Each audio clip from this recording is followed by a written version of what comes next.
was 12 years old, the first time I realized someone could simply disappear. Every summer, our Boy Scout troop went to the same camp. The woods stretched for miles in every direction, so dense that once you stepped off the trail, the trees swallowed the light. The older scouts always joked that if you got lost in those woods, no one would ever find you. Back then, I laughed with everyone else. Until one afternoon, our troop was doing an orienteering challenge. There were 8 of us, and even our oldest scout, a 17-year-old Eagle Scout, couldn't make sense of one of their directions.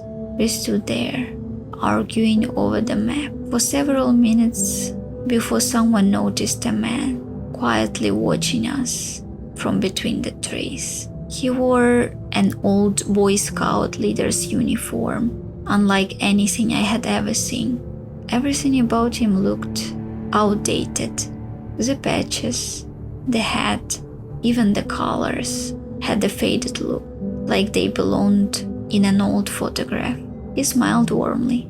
"You boys are reading it upside down," he said. He walked over, pointed out where we had made our mistake, and calmly explained the correct route. He was friendly, patient, exactly what you could expect from an experienced scout leader.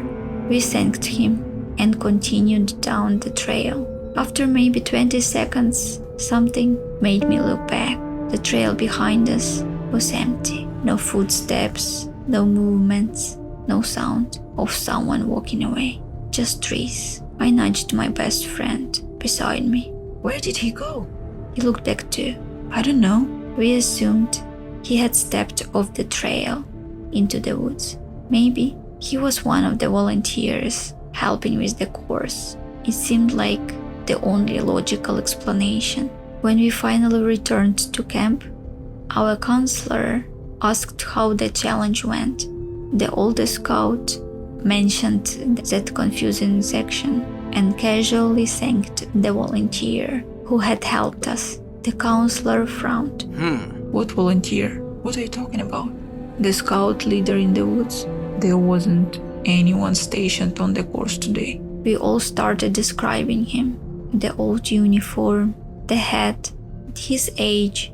The counselor's face slowly lost its color. That evening, one of the oldest staff members overheard us talking and quietly asked where we had seen him. When we told him, he didn't say anything for a long moment. Then he asked one question. "Did he disappear?" Every one of us nodded. He sighed and told us about a scout master who had gone missing during a hike in the 1960s. Hundreds of people searched for him. They never found the body. They never found his gear. Nothing. Since then, scouts had occasionally reported meeting a friendly leader in an old uniform who always appeared when someone was lost and was always gone the moment they looked away. I never walked through those woods alone again. Even now, I still wonder what would have happened if we had decided to follow him instead. 3 slow knocks echoed through my apartment.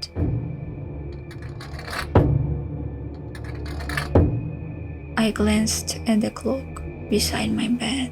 3:15 a.m. For a moment, I thought I was dreaming. Then I heard a familiar voice. "Alex?" My blood ran cold. It was Ethan.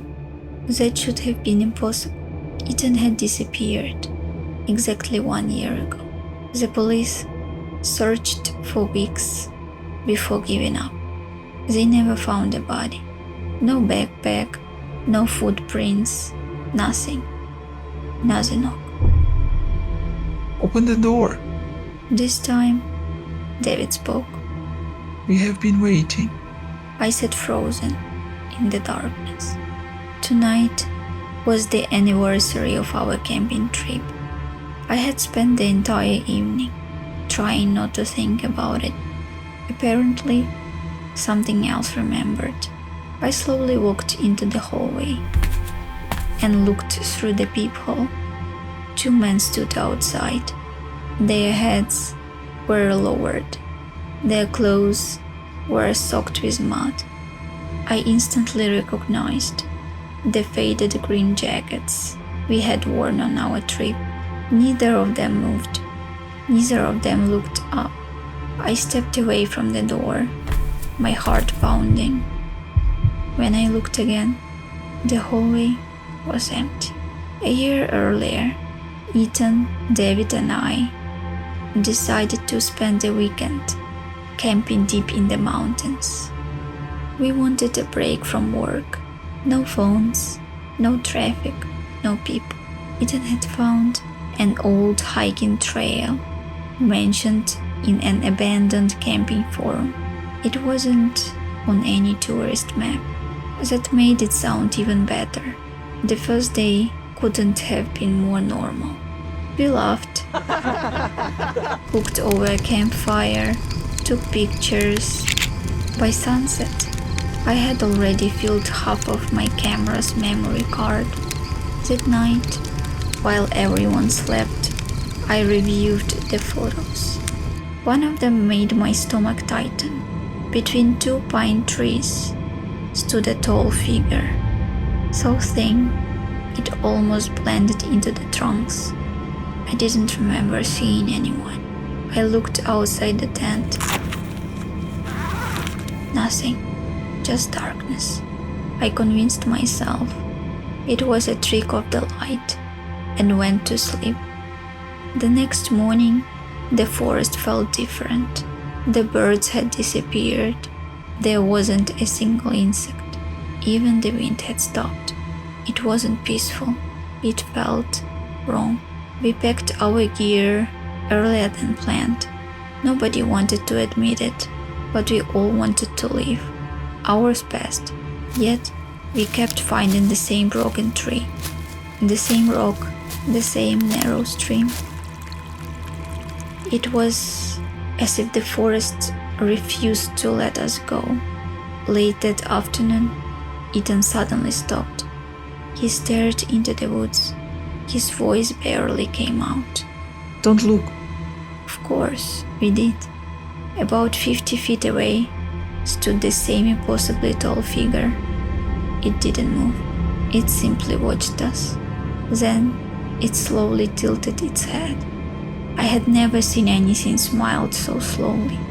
Behind us, someone called my name. Alex? It was David's voice. I turned. David was standing right beside me. His face had gone completely pale. He had heard it too. The voice came again, closer. Alex, over here. The figure never opened its mouth. Ethan took one step toward it. Then another. I grabbed his backpack. He didn't react. His eyes never left this thing in the trees. I think He whispered. it's smiling at me. Then he walked into the forest. We ran after him, calling his name. Within seconds, he was gone. No footprints, no broken branches, nothing. David grabbed my arm. His voice was shaking. If it calls us again, don't answer. We ran until we reached a highway. Just before sunset, search teams looked for Ethan for nearly 3 weeks. They found nothing. 2 days after, the search was called off. David disappeared from his apartment. His front door was still locked from the inside. There were no signs of forced entry. He simply vanished. After that, I buried everything connected to the trip. The camping gear, the maps, even my camera.